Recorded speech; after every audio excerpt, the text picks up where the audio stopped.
أعوذ بالله من الشيطان الرجيم. بسم الله الرحمن الرحيم. الحمد لله رب العالمين الرحمن الرحيم مالك يوم الدين. إياك نعبد وإياك نستعين اهدنا الصراط المستقيم صراط الذين أنعمت عليهم غير المغضوب عليهم ولا الضالين آمين. السلام عليكم ورحمة الله وبركاته. بسم الله الرحمن الرحيم. الحمد لله رب العالمين وبه نستعين على أمور الدنيا والدين. أشهد أن لا إله إلا الله وحده لا شريك له وأشهد أن سيدنا محمدا عبده ورسوله لا نبي بعده.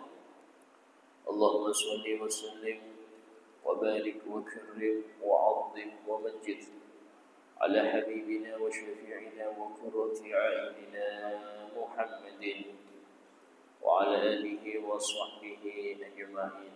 سبحانك لا علم لنا إلا ما علمتنا إنك أنت العليم الحكيم.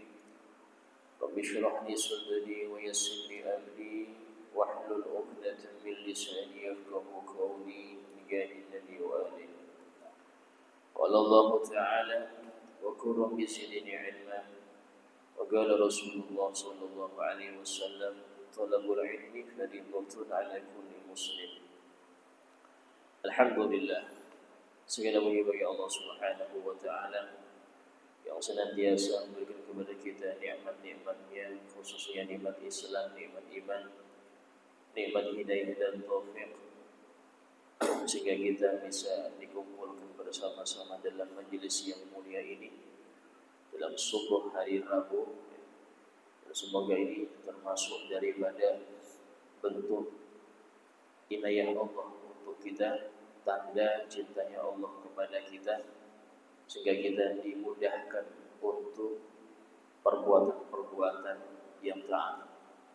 Dalam suatu hadis Nabi SAW bersabda, Inna Allah idza ahabba 'abdan ista'malah. Sesungguhnya Allah jika mencintai seorang hamba, maka Allah akan mempergunakannya. Sahabat tanya, wa ma ista'malahu ya Rasulullah? Apa yang dimaksud mempergunakannya ya Rasulullah? Yaitu Allah mudahkan dia untuk beramal taat dan dipersulit untuk beramal maksiat. Sehingga dengan kehadiran kita di majelis ini, semoga merupakan tanda bahwasanya Allah Ta'ala menggunakan kita untuk ketaatan, dan itu pertanda ridhonya Allah kepada kita. Amin ya rabbal alamin. Alhamdulillah, melanjutkan kepada keimanan kepada para rasul yang terkhusus kepada Nabi Muhammad SAW. Dan kita masuk kepada pembahasan sahabat yang mana telah kita jelaskan bahwasanya para sahabat itu adalah orang-orang yang berkumpul dengan Nabi SAW dalam keadaan beriman, baik itu pernah melihat Nabi atau duduk bersama Nabi atau pernah dilihat oleh Nabi SAW dalam keadaan dia beriman dan meninggal membawa iman. Sehingga dalam hal ini para sahabat ini termasuk manusia-manusia pilihan yang mana disebutkan oleh Nabi SAW, ashabi kan nujum bi ayyihim iktadaitum ihtadaitum. Sahabat-sahabat itu seperti bintang gemintang di langit. Dengan siapapun engkau mengikuti, maka kalian akan mendapatkan hidayah. Dengan satu dari mereka kalian mengikuti, maka kalian akan mendapatkan hidayah. Bahkan dalam hadis lain Nabi SAW menjelaskan keutamaan sahabat itu menyebabkan amal mereka yang sedikit itu tidak bisa disamai dengan amal kita yang banyak, apalagi amal mereka sangat banyak, dikarenakan keimanan yang tinggi pada mereka dan dikarenakan karena mereka telah melihat Nabi SAW dalam keadaan sadar dan dalam keadaan mereka beriman kepada Nabi Muhammad SAW. Kemudian kita jelaskan bahwasanya para sahabat itu ada tingkatannya. Ya, sahabat itu ada tingkatannya. Ada yang paling utama yaitu khulafaul arba'ah, khalifah-khalifah yang 4. Kemudian dilanjutkan dengan 10 orang yang dapat kabar gembira dengan surga. Sahabat yang dapat kabar gembira ketika masih hidup akan bahwasanya dia termasuk ahli surga itu banyak. Bukan cuma 10, bahkan dihitung hampir 100. Hanya saja 10 orang ini Nabi sebutkan namanya satu persatu di dalam satu ucapan. Sehingga Nabi bersabda, Abu Bakar fil jannah, Umar fil jannah, Utsman fil jannah, Ali fil jannah. Itu sampai 10. 10 orang Nabi sebutkan di dalam satu ucapan. Abu Bakar di surga, Umar di surga, ya, Utsman fil jannah, Ali fil jannah, Zubair fil jannah, Sa'ad bin Abi Waqqas fil jannah, Sa'id bin Zaid fil jannah, Abu Ubaidah bin Jarrah fil jannah, Abdurrahman bin Auf fil jannah. Ya, itu Nabi sebutkan di dalam satu ucapan. Karena itulah mereka ini termasuk 10 orang yang diberi kabar gembira dengan surga. Masyhurnya seperti itu. Selain mereka banyak.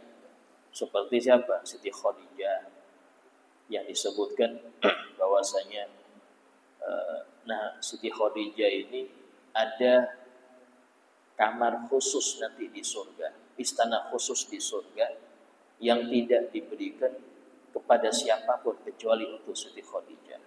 Ini dikabarkan kepada Nabi, Siti Khadijah masih hidup. Kemudian sahabat Bilal bin Rabah, ya, dan banyak sekali daripada sahabat yang diberi kabar gembira akan adanya surga oleh Nabi Muhammad SAW. Tapi hal tersebut tidak justru menyebabkan mereka ini loyo dalam beramal. Tidak justru menyebabkan mereka ini percaya. Akhirnya karena percaya tadi itu malas ibadah. Karena sudah dijamin surga oleh Nabi. Dan Nabi gak mungkin bohong. Justru itu semakin membuat mereka tambah semangat. Kenapa? Karena Nabi ngerti hati para sahabat itu benar-benar imannya di puncak. Walaupun dikatakan sudah kamu pasti surga, tidak mungkin berkurang ibadah mereka. Dari sini ulama mengatakan tidak boleh seorang guru itu memuji murid di depannya. Akhirnya dia loyo, lemes. Kenapa lemes? Sudah dipuji guru, akhirnya menganggap dirinya sudah berhasil. Besok-besoknya tidak sekuat ibadahnya kayak kemarin. Belajarnya tidak serajin yang sebelumnya. Kenapa? Sudah merasa sampai, sudah merasa sukses. Tidak boleh. Karena itulah seorang guru dalam pendidikan itu tidak boleh memuji murid di depannya. Oh, bagus, tidak usah terlalu senang. Kenapa? Karena itu bisa mencederai murid. Karena kita harus ngerti bahwasanya sukses itu bukan di sini. Sukses itu ketika disebutkan oleh Allah Ta'ala yang sering ini dibaca ketika talqin, ya. Faman zuhziha 'anil nar, barang siapa yang dijauhkan dari api neraka, wa udkhilal jannata, dan dia dimasukkan ke surga, faqad faz, inilah yang sukses.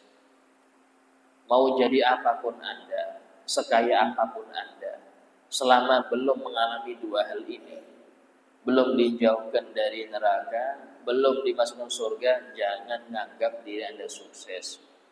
Itu yang bikin Anda terlena, akhirnya gak banyak beramal untuk akhirat. Oh, Masya Allah, anak saya sudah jadi ustaz, Masya Allah, sukses dia. Belum. Ustaz masih banyak cobaannya. Banyak ustaz yang terlena dengan keustatannya, akhirnya berbuat maksiat. Akhirnya gini. Banyak. Jangan ya ustaz. Yang urusan duniawi pun banyak. Sukses main bola dibilang sukses. Padahal gak sholat juga. Gak sukses, Pak. Anak saya Masya Allah pemasukannya per bulan sekian.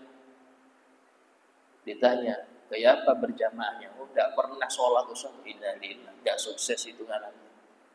Itu sudah tanda gak sukses. Yang ahli sholat aja belum tentu sukses, karena belum tahu dia bisa masuk surga apa enggak. Dia sudah bisa menjamin dirinya nggak masuk neraka apa enggak, belum tahu. Sehingga ada bagaimana dia merasa dirinya sukses. Sehingga di antara ajaran guru-guru kita untuk melatih kita itu agar tidak merasa lebih baik dari orang lain. Itu beliau mengatakan, kalau engkau bisa bersumpah akan dua hal ini, silahkan engkau merasa baik dari orang lain. Tapi kalau enggak bisa, enggak, jangan. Pertama, engkau harus bisa.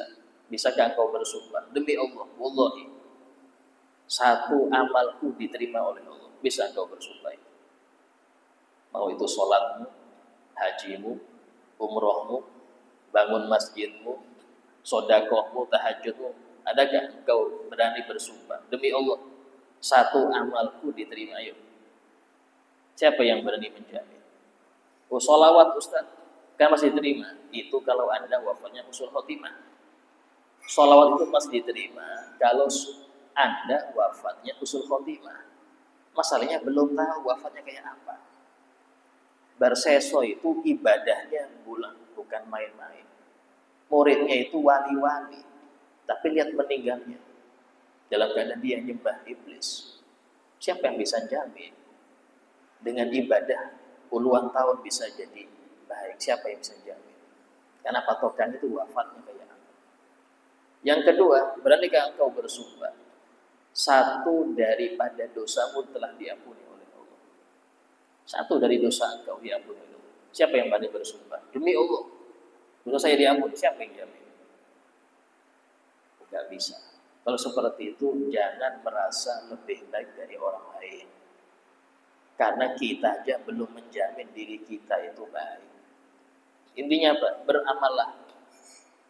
Jangan menganggap, jangan berusaha Anda itu lebih baik dari orang lain, tapi berusahalah hari ini harus lebih baik dari kemarin. Kalau mau Anda biar semangat ibadah nih, jangan Anda pengen lebih baik dari orang lain, tapi usahakan hari ini Anda lebih baik dari hari Anda kemarin. Itu namanya kebaikan. Kalau belum, jangan. Nah, seperti ini orang-orang soleh memberi nasihat kepada murid-muridnya, sehingga mereka ini dengan amal yang segunung tetap merasa khawatir. Allah berfirman, walladzina yu'tuna ma atau wa qulubuhum wajilah annahum ila rabbihim rajiun. Orang-orang yang mereka ini mengerahkan seluruh tenaganya, hartanya untuk mendekatkan diri kepada Allah, tapi hati mereka masih dalam keadaan gemetar takut. Kenapa? Takut nanti ada hari kembali kepada Allah, ditanyai semuanya. Bisa jawab gak? Bisa tanggung jawab gak? Itu yang mereka khawatirkan. Ini amal gak ada, yakin surga. Ini bagaimana? Amalnya kosong, ya, males ibadah, tapi yakin surga. Dari mana? Modalnya gak ada, yakin sukses. Bagaimana? Nah, inilah bagaimana kita ini harus benar-benar menjaga hati. Dan sahabat dalam puncaknya dalam hal tersebut, sehingga Nabi itu tidak khawatir memuji mereka, bahkan mengatakan sebenarnya bahwasanya mereka ahli surga, tapi enggak mengurangi ibadahnya. Tetap Sayyidina Umar tambah giat, Sayyidina Abu Bakar tambah giat. Kenapa? Karena mereka tahu bahwasanya tidak ada yang menentukan kecuali wafat husnul khotimah. Bisa jadi ucapan itu ujian. Ayo tak uji dia bagaimana dengan saya bilang, oh kamu Masya Allah berhasil kamu. Kayak apa dia? Dan guru itu suka nguji di situ. Oh kamu Masya Allah berhasil sudah engkau. Enggak perlu apa-apa sudah. Kena dengar itu langsung enggak tahajud lagi dia. Ya, enggak hadir majelis lagi karena merasa sudah sukses. Padahal tidak ada yang sukses, tidak ada yang merasa sukses selama dia masih di ruang ujian. Kita ini masih di ruang ujian, belum keluar. Bagaimana bisa merasa lulus? Nilai aja belum keluar. Nilai belum keluar, masih di ruang ujian. Apa dunia? Dunia di ruang ujian. Selama Anda masih di ruang ujian, jangan anggap diri Anda lulus. Nilai aja belum keluar. Ini yang harus kita ketahui. Nah, kemudian setelah 10 orang yang dikabar gembira oleh Nabi itu, setelah mereka adalah Ashabu Badr. Ashab Badr itu orang-orang yang hadir di perang Badar, yang mana disebutkan perang Badar ini digelari perang Badar yang terbesar. Padahal kalau dilihat dari jumlah muslimin, perang Hunain lebih besar. Perang Hunain itu jumlah muslimin puluhan ribu yang hadir. Perang Badar cuma 13. Tapi mengapa perang Badar ini dikatakan perang yang terbesar? Pertama, karena terjadi di Ramadan, tepatnya 17 Ramadan, dalam keadaan muslim puasa. Yang kedua, jumlah muslim sepertiganya jumlah orang kafir. Yang ketiga, senjata muslimun gak lengkap. Bahkan disebutkan yang naik kuda gak sampai 10, Pak. Yang naik kuda itu gak sampai 10 orang. Sisanya itu jalan kaki. Yang punya senjata lengkap itu gak sampai separuh. Itu di perang Badar. Sehingga di perang Badar itulah 70 orang kafir mati. Dan 70 sisanya ditawan. Bahkan para pembesar-pembesar kafir Quraisy itu mati di waktu tersebut. Abu Jahal, Syaibah bin Rabi'ah, Utbah bin Rabi'ah, itu mati semua. Bahkan subhanallah, beberapa hari sebelum perang Badar, Nabi itu ngajak beberapa sahabat ke tempat Badar. Badar itu nama tempat ya. Di situ ada sungai, ada sumur Badar. Kosong airnya, nggak ada air. Cuman dibilang itu sumur Badar. Dulunya ada air. Itu Nabi nunjuk, ini tempat matinya fulan, sini tempat matinya ini. Disebutkan satu-satu. Berarti apa? Nabi itu ngerti mereka ini akan mati di sini nanti. Ditunjukkan tempatnya. Dan setelah peperangan itu, orang-orang kafir itu dibuang di sumur Badar. Dibuang di sumur Badar. Ya. Dan subhanallah, waktu itu, tengah malam itu Nabi SAW mendatangi sumur Badar itu. Yang ngikutin Sayyidina Umar bin Khattab, dilihat dari jauh Nabi itu keluar tenda, disamperin. Itu dideketin itu Rasulullah manggil satu-satu. Ya Abu Jahal, ya Utbah bin Rabi'ah, ya Syaibah bin Rabi'ah. Dipanggil satu-satu. Hal wajadtum ma wa'ada rabbukum haqqan. Apakah kalian mendapati janji Tuhan kalian di sana? Ditanya sama Nabi, apakah kalian mendapati janji Tuhan kalian di sana? Berapa kalian itu janji itu dapat gak kalian di sana? Ketika dengar itu, Sayyidina Umar dari belakang mengatakan, ya Rasulullah, mereka sudah bangkai, kenapa dipanggil lagi? Apa kata Nabi? Ma anta bi asma' minhum ya Umar.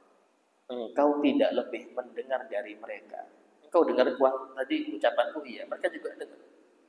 Illa annahum la yujibu. Masalahnya mereka tidak bisa didengar jawabannya. Ini akidah para sahabat. Orang yang bersalam kepada mayit, itu mayit dengar. Dan mayit menjawab. Cuman Anda nggak dengar. Kalau Anda dengar, nggak bisa ziarah lagi sampean. Waduh, takut jawab waalaikumsalam ya. Di sini bagaimana akidah Ahlussunnah Jamaah seperti itu ya. Nah, kemudian apa kemuliaan mereka ini? Kemuliaan mereka ini disebutkan dalam Sahih Bukhari. Nabi SAW pernah bersabda, Inna Allaha ittala'a ala ahli Badr. Sesungguhnya Allah memandang dengan pandangan rahmat kepada yang hadir perang Badar. Sambil Allah mengatakan, If'alu ma syi'tum faqad ghafartu lakum.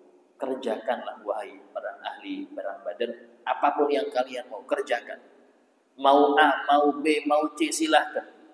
Sudah aku ampuni semua dosa kalian.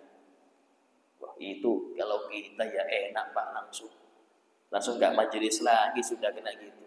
Kalau kita, tapi ini yang dikasih tahu orang sahabat, tambah mantap iman mereka. Sehingga di kekhilafahan Sayyidina Umar bin Khattab, itu orang-orang yang pernah hadir perang Badar itu dapat perlakuan khusus dari Khalifah Umar bin Khattab. Karena mereka ini orang-orang yang mendapatkan kabar gembira dengan hadis Nabi tadi. Setelah itu baru Bayatul Ridwan. Orang-orang yang hadir di Bayatul Ridwan, ya, yang waktu itu ketika para sahabat ini dicegah nggak boleh umroh. Sudah berangkat ini dari Madinah. Di tengah jalan dicegat nggak boleh umroh. Waktu itu yang delegasi itu Sayyidina Utsman, ya Rasulullah biar saya yang ke sana ke Mekah. Ada apa kok gak boleh, itu ada apa? Karena Sayyidina Utsman ini termasuk figur di Mekah itu, termasuk orang kaya di Mekah. Ke sana beliau. Lama gak balik. Sampai-sampai khawatir ini dibunuh. Maka Nabi di waktu itu bikin baiat di bawah pohon. Nah, ini Bayatul Ridwan. Apa baiatnya? Kalau sumpama Sayyidina Utsman meninggal, maka ini harus kita perang penghabisan. Dan semua yang hadir itu sepakat semua. Di situ Bayatul Ridwan arahnya. Nah, baru kemudian setelah Islam itu di tahun ke-7 Hijriah, 7 Hijriah. Ya, 3 tahun sebelum Rasul wafat. Itu terjadi penaklukan kota Mekah. Nabi Muhammad membawa hampir 100.000 pasukan. Nggak sampai 100.000, hampir. Itu datang ke kota Mekah. Kota Mekah itu nggak sampai 10.000 jumlahnya penduduk waktu itu.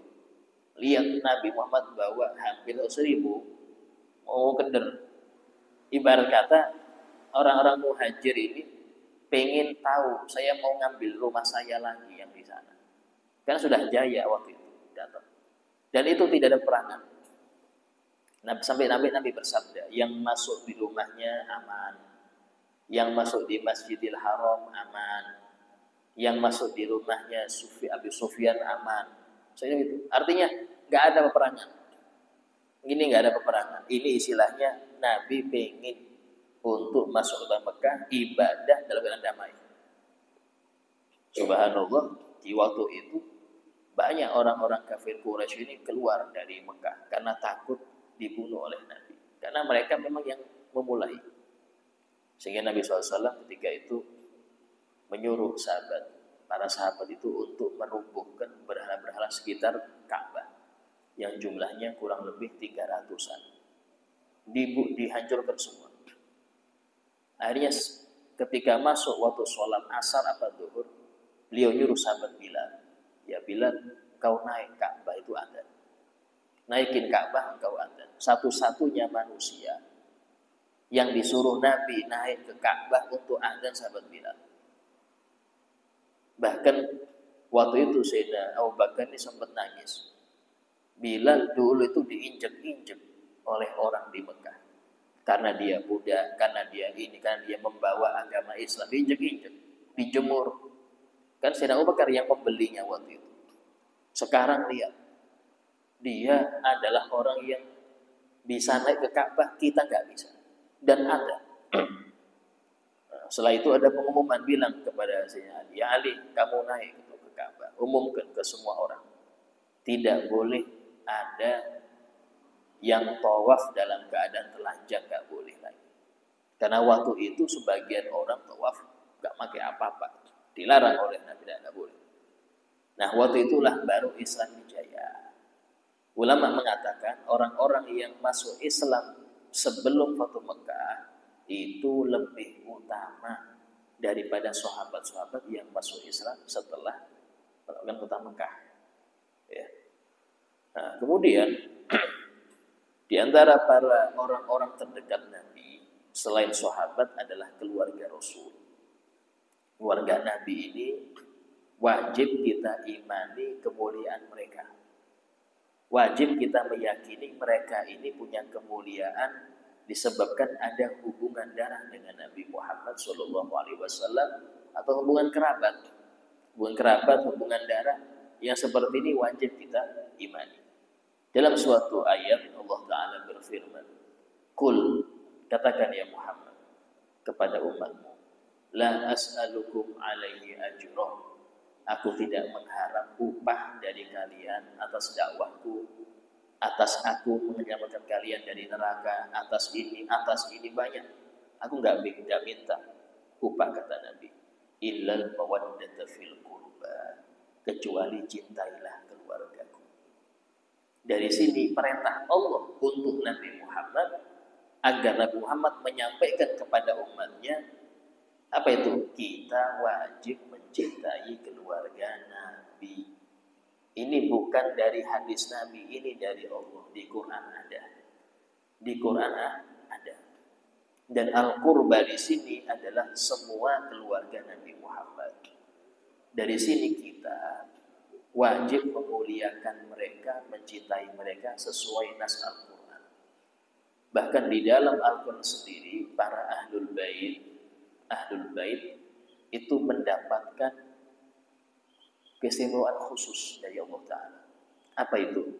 Dalam Al-Quran Allah Ta'ala berfirman, "Innama yuridullahu liyudhiba ankumur rijsa ahlal bait wa yutahhirakum tathhira." Sesungguhnya Allah berkehendak untuk menghilangkan segala bentuk kufuran, segala bentuk kemusyrikan dari kalian wahai ahlul bait, dan mensucikan kalian dengan sesuci-sucinya. Ini dari Allah ya, di Quran ada. Kalau ingkar Quran, hati-hati, bisa kufur. Ini di Quran. Bagaimana kemuliaan mereka itu sudah termaktub dalam Al-Quran. Artinya apa? Artinya di sini kalau memang seseorang itu betul-betul nasab dengan Nabi SAW nyambung, maka dia akan wafat husnul khotimah, dipastikan. Karena Allah akan membersihkannya sebersih-bersihnya. Ustaz ini ada nakal ini, tunggu aja, nanti pasti ada waktunya dia bersih. Ada waktunya dia bersih. Kenapa? Allah yang jamin, bukan saya. Yang jamin ada. Kalau memang nasabnya benar, akan bersih dia. Kita nggak usah membahas orang yang sudah dijamin kebersihannya oleh Allah. Kita ini mikir diri kita aja, sudah bersih, dan itu aja sudah. Jangan yang kotor ini bahas orang yang sudah dibersihkan, nggak usah. Ya nggak usah. Ya, itu sudah. Di dalam hadis banyak sekali. Nabi SAW itu pernah, beliau itu memanggil Sayyidina Ali, Siti Fatimah, kemudian dan dua putranya Hasan Husain. Suruh manggil apa? Di kasur, di ranjang beliau, di tepi selimut. Akhirnya datang istri beliau, Ummu Salamah. "Ya Rasulullah, aku mau ikut." Enggak. Engkau tunggu di luar. Sambil beliau mengatakan, "Ya Rabb, hada ahlu baiti." Ya Rabb, ini semua adalah keluarga. Sehingga dikenal dengan ahlul kisah, orang-orang yang di dalam satu selimut bersama Nabi. Ya ini orang-orang yang tersebut itu ada hadisnya. Ya. Bahkan bertawassul dengan mereka itu termasuk tawassul yang baik. Ya, tawassul dengan mereka orang 5 ini tawassul yang baik. Di antara qasidah daripada para wali-wali Allah itu ada ucapan li khamsatun udfi bihim narul jahimil hatimah. Aku punya 5 orang, 5 manusia luar biasa yang dengan mereka aku bisa dijauhkan dari neraka. Siapa? Al-Mustafa, Nabi Muhammad, wal Murtadha, Sayyidina Ali, wa ibnahuma, dan 2 putranya Hasan Husain, wa Fatimah, dan Siti Fatimah. Ya. Ini 5 orang yang sangat-sangat mulia di sisi Allah Subhanahu wa ta'ala. Kemudian termasuk ahlul bait adalah para istri Nabi. Istri Nabi itu kalau di jumlah keseluruhan ada 11. 2 meninggal ketika Nabi hidup, yaitu Sri Khadijah dan Sayyidi Zainab binti Khuzaimah Al-Hilaliyah, yang digelar Ummul Masakin, ibunya orang-orang miskin. Karena beliau itu sangat dekat dengan orang fakir. Dekat dengan orang fakir itu termasuk anugerah, Pak ya. Sebagian orang bilang sial, padahal itu anugerah. Bahkan Nabi SAW itu dalam doanya minta diberikan oleh Allah cinta dengan orang miskin. Disebutkan dalam doa Nabi, Allahumma inni as'aluka fi'lal khairat wa tarkal munkarat wa hubbal masakin. Ya Allah, aku minta kepada Engkau dimudahkan beramal yang baik dan dimudahkan meninggalkan segala hal yang maksiat, serta minta anugerah mencintai orang miskin. Sampai-sampai dalam suatu hadis yang lain Nabi bersabda, perbanyaklah kalian itu mengenal, punya kenalan orang fakir di dunia. Usahakan punya kenalan banyak orang fakir di dunia. Karena mereka di hari mahsyar punya kedudukan tinggi di sisi Allah. Kayak sekarang kita nih ya, maaf, kita ini kadang-kadang seneng punya kenalan orang pejabat, orang kaya, agar urusan gampang lah, kalau ada acara kan enak dibantu. Kita. Nah, itu cuma di dunia faedah. Itu pun kalau faedah, Pak, kalau faedah. Tapi kenalan dengan orang fakir pasti bikin Anda manfaat di hari mahsyar. Pasti bikin Anda manfaat di hari mahsyar. Kenapa? Karena mereka punya kedudukan tinggi di sisi Allah Subhanahu wa taala. Ya. Nah, kemudian yang 9 itu ketika Nabi hidup, ketika Nabi wafat mereka masih hidup. 9 istri ini waktu Nabi wafat mereka masih hidup. Ya. Siapa aja itu? Aisyatun wa Hafsatun wa Saudah, Sofiyatun, Maimunatun wa Ramlah, Hindun wa Zainabun, kada Juwairiyah. Ada 9 istri-istri Nabi yang waktu Nabi wafat mereka masih hidup. Bahkan sebelum Nabi wafat itu dikumpulkan para istrinya. Nabi kasih pilihan. Kalian kasih pilihan. Pertama, kalian tetap jadi istriku. Nanti di surga kumpul aku. Tapi setelah aku wafat gak boleh menikah dengan yang lain. Karena kalian ummul mukminin. Kalian ibunya orang-orang mukmin. Pilihan kedua, aku menceraikan kalian sekarang. Yang mau tak cerai tak cerai. Tapi boleh dia menikah dengan yang lain setelah aku wafat. Cuma gak kumpul denganku di surga. Artinya masuk surga, tapi gak sebagai istriku lagi. Dan semua istri beliau, istri Nabi, ngerti bahwa akhirnya mereka semua milih bersama Nabi Muhammad SAW. Padahal sebagai istri Nabi itu ada yang masih, banyak yang masih muda, Pak. Siti Aisyah itu waktu Nabi wafat masih 16. Ada yang bilang masih 15. Karena di nikah Nabi itu umur 7 tahun. Sangat muda. Tapi lihat beliau tidak menikah lagi sampai wafat. Kenapa? Karena ngerti kalau ada seorang laki-laki ya menikah dengan perempuan si A, kemudian laki-laki ini meninggal, si A ini kemudian menikah dengan laki-laki lain karena suaminya sudah wafat. Nanti kumpulnya di surga dengan laki terakhir ini, bukan dengan suami yang pertama. Karena di surga itu tidak mungkin satu perempuan punya dua suami, nggak mungkin. Tapi kalau seorang laki-laki bisa berkumpul dengan istri-istrinya, bisa. Nah, disinilah bagaimana kesabaran para istri Nabi seperti itu. Karena itulah mereka digelar ummul mukminin, ibunya orang beriman. Artinya apa? Gak boleh dinikahi ibunya.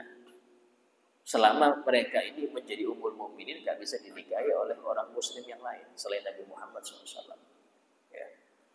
Nah, kemudian di antara keluarga Nabi adalah putra-putrinya. Putra-putri Nabi itu semuanya berasal dari Siti Khadijah, kecuali satu, Sayyidina Ibrahim. Itu dari Siti Maria Al-Qibtiyah. Siti Maria Al-Qibtiyah. Nah, dari Siti Khadijah ini 6. Yaitu pertama Siti Zainab. Siti Zainab ini lahir sebelum Nabi jadi Rasul. Dan beliau menikah dengan Abul As bin Rabi'. Ya, punya putri pertama, cucu Nabi pertama itu Umamah. Yang itulah yang Nabi pernah dalam riwayat menggendong Umamah waktu sholat. Kata ulama, lihat apa? Masa? Ada yang mengkritik. Ya apa masa Nabi gendong bayi padahal ada najisnya? Udah, ini perempuan. Dan tidak ada popok zaman itu. Kalau ada popok bawa najis berarti. Ini perempuan. Dan kalau laki bawa najis karena belum sunat seumpama. Ini perempuan, tidak apa-apa dibawa. Dan Sayyidina Umamah ini nantinya menikah dengan Sayyidina Ali dengan pesan dari Siti Fatimah sebelum beliau wafat. Sebelum wafat Siti Fatimah berpesan, berwasiat agar Sayyidina Ali suaminya menikahi Umamah, keponakan Siti Fatimah, keponakan karena dia putrinya Siti Zainab. Nah, kemudian yang kedua Sayyidina Qasim. Ya, kalau dari laki-laki itu Sayyidina Qasim pertama. Ada yang mengatakan Sayyidina Qasim dulu, tapi nggak sampai 2 tahun wafat Sayyidina Qasim. Kemudian yang ketiga Sayyidina Abdullah. Sayyidina Abdullah ini digelari Al-Tayyib Al-Tahir. Juga meninggal belum 5 tahun. Ya. Kemudian baru Siti Ruqayyah. Siti Ruqayyah ini dinikah oleh Sayyidina Utsman bin Affan. Di waktu masa-masa perang Badar, Sayyidina Utsman ini nggak boleh ikut perang Badar kata Nabi. Kenapa? Istrinya lagi sakit. Kata Nabi, engkau rawat istrimu, nggak usah ikut perang Badar. Tapi karena beliau punya niat kuat hadir perang Badar, nama Sayyidina Utsman tertulis sebagai yang hadir perang Badar. Nah, setelah Siti Ruqayyah wafat, maka Nabi menikahkan adiknya yaitu Siti Ummi Kulsum dengan Sayyidina Ali bin Abi Thalib. Nah, dengan Sayyidina Utsman bin Affan. Dari sinilah beliau digelari Dzun-Nurain, yang punya 2 cahaya. Karena Nabi menikahkan Sayyidina Utsman dengan 2 putrinya secara bergantian. Ya. Kemudian baru Sayyidina Siti Fatimah. Siti Fatimah ini dinikahkan dengan Sayyidina Ali bin Abi Thalib. Kemudian yang terakhir Sayyidina Ibrahim. Sayyidina Ibrahim meninggal gak sampai umur 3 tahun. Cuman yang paling mirip dengan wajah Nabi dari putra-putranya itu Sayyidina Ibrahim. Sampai-sampai Sayyidina Umar mengatakan laukana Ibrahimu hayyan lakana nabiyya. Seumpama Ibrahim ini hidup sampai dewasa, dia betul-betul mirip Nabi sudah. Ya. Nah, Siti Fatimah dan Sayyidina Ali itu menikah. Ya, waktu itu Siti Fatimah umurnya 15, Sayyidina Ali umurnya 21. Ya, dari Sayyidina Ali dan Sayyidina Siti Fatimah ini diberi 6 orang putra putri. Ya, yang putra Hasan, Husin, Muhsin. Sayyidina Muhsin meninggal waktu kecil. Tinggal Sayyidina Hasan, Sayyidina Husin. Yang putri ini Siti Ruqayyah, Ummi Kulsum sama Zainab. Mirip dengan nama bibinya. Siti Ummi Kulsum ini nanti dinikahi oleh Sayyidina Umar bin Khattab. Sayyidina Umar bin Khattab itu menikah dengan Siti Ummi Kulsum binti Abi Thalib. Nah, kemudian dari Sayyidina Hasan Husain inilah dzurriyyat Nabi itu sampai hari kiamat. Karena itulah Nabi itu menganggap Sayyidina Hasan Husain bukan cucu tapi putra, anak. Nah, Sayyidina Husain ini dari sini dzurriyyat itu sangat banyak sampai hari kiamat. Yang mana Nabi sudah bersabda, semua nasab akan terputus nanti di waktu dekat hari kiamat, kecuali nasabku. Nasabku nggak putus kata Nabi Muhammad SAW. Menunjukkan apa? Menunjukkan nanti di zaman akhir banyak perzinahan, banyak anak lahir di luar nikah, sehingga nasabnya nggak nyambung lagi dengan orang tuanya. Tapi untuk dzurriyyat Nabi tetap mengamalkan amal nikah, serusak zaman apapun tetap ada yang ngamalkan, sehingga mereka ini nasabnya tetap berlanjut sampai sekarang. Bahkan kalau kita mau teliti, Pak, nasab yang betul-betul terjaga, yang diakui oleh seluruh dunia, itu cuma nasab Ba'alawi. Maaf, sampai kalau ke rumah mereka, ke Habib siapapun itu, mereka pasti punya syajarah nasab, pohon nasab. Itu dari mereka ke ayahnya, ayahnya ke kakeknya, terus sampai Nabi Muhammad SAW itu ada, terjaga. Ya maaf kita aja maaf. Sampai kakek kelima ada yang hafal gitu. Oh saya bin ini, ayah saya bin ini, kakek saya bin ini, bin ini. 5 aja ada nggak yang hafal? Banyak mungkin yang nggak paham kita. Maaf. Kita nggak banyak nggak, mending mereka hafal. Mereka ini tertata sampai Nabi Muhammad SAW. Nanti kalau ada anaknya, mereka buat lagi untuk anak-anaknya itu. Ini menunjukkan menjaga nasab sangat penting. Kenapa? Dari situlah haramnya zina di antara penyebabnya. Di antara hikmahnya itu karena biar nasab itu nggak rancu. Laki-laki boleh menikah lebih dari satu. Kenapa? Karena nasabnya pun pasti ke laki-laki. Tapi perempuan nggak boleh menikah lebih dari satu suami. Kenapa? Nanti nggak jelas ini anaknya siapa yang di perutnya. Nggak tahu anak siapa. Suami pertama kedua ini nggak jelas. Dan itulah suami, ya, seorang laki-laki boleh menikah lebih dari satu. Karena toh anaknya pasti nasabnya ke ayah. Nah ini bagaimana menjaga nasab penting. Justru kita ini harusnya bangga. Siapa engkau? Nama saya Mahdi bin Zawawi. Bangga. Kenapa? Anak halal. Di Malaysia itu rata-rata ada bin dan bintinya. Rata-rata. Mereka bangga. Oh saya bin ini, binti ini. Kalau Indonesia model kurang senang disebut ayahnya.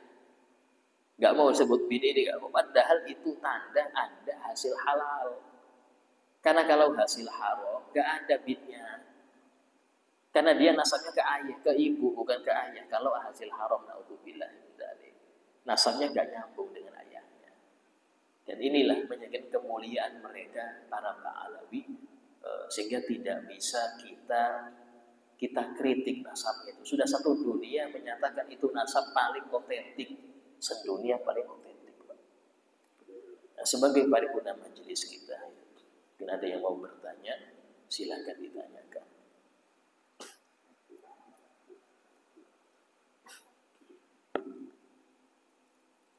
Betul, Ustaz.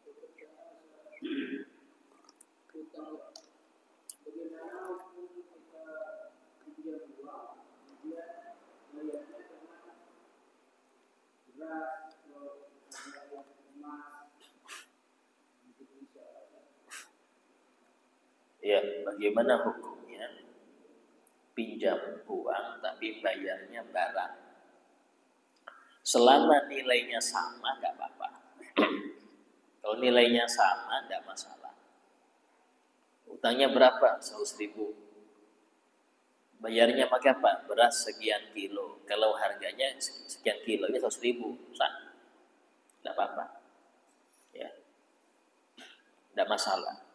Bahkan dalam fikih disebutkan, kalau ada orang nih berhutang sebanyak anggap 200.000 ya. Kapan? Tahun 80-an Ustaz. Baru dibayar sekarang. Yaitu 44 tahun setelahnya.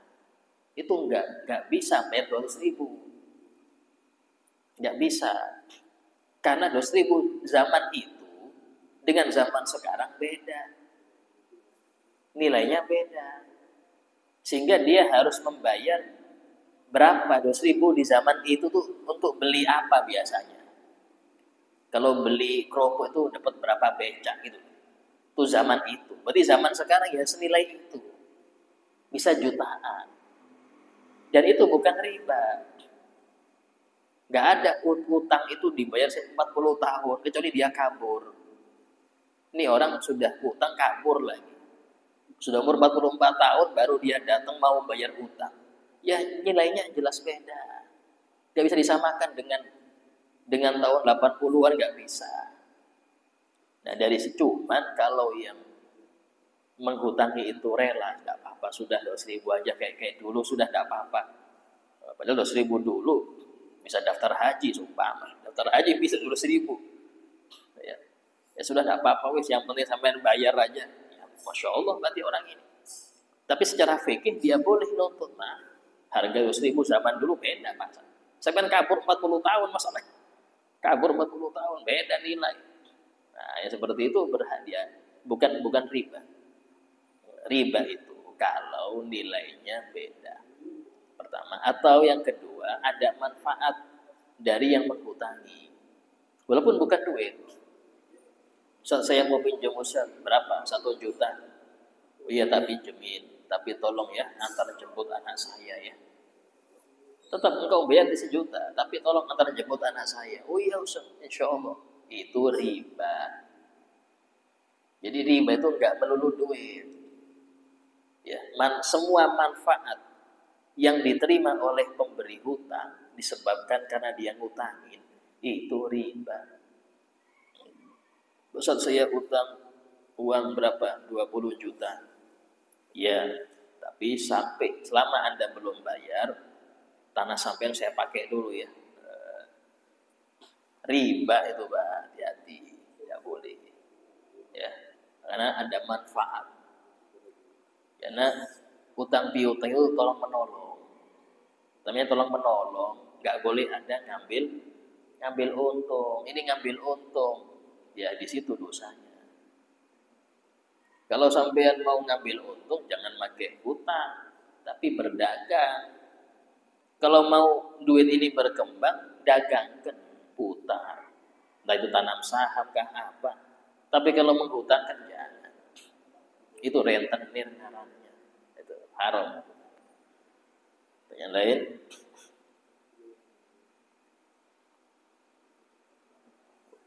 alhamdulillah ya, insyaallah apa yang kita dapat semoga bermanfaat dan semoga kita bertambah imannya dengan Nabi Muhammad SAW, dengan sahabatnya, dengan keluarganya, dan bertambah cinta kita kepada mereka, dan semoga Allah menjadikan mereka cinta kepada kita walaupun kita ini apa adanya, dengan amal seadanya dan hati yang masih kotor ini. Amin ya rabbal alamin.